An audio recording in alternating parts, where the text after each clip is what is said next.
Au sein de cette vidéo, je vais vous montrer comment configurer un peu mieux chacun des pianos classiques à l'intérieur de Kontakt. Donc si je vais par exemple sur mon premier clavier, Maverick, mon premier piano, vous voyez qu'ici j'ai un réglage anatomie qui apparaît.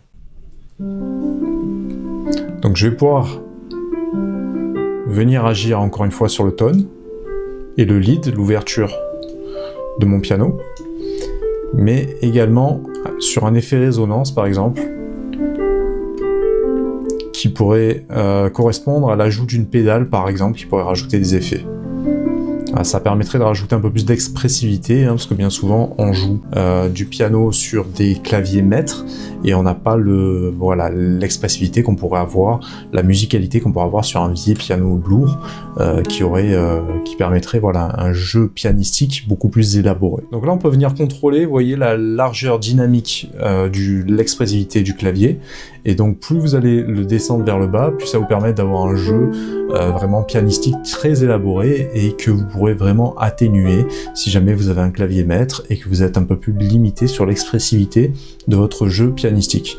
Donc vous avez un choix de résonance et un choix de dynamic range que vous pouvez ajuster en fonction du son et de l'esprit que vous voulez donner à votre morceau. Donc à l'intérieur du grandeur, ça sera la même chose, vous allez avoir accès à l'anatomie.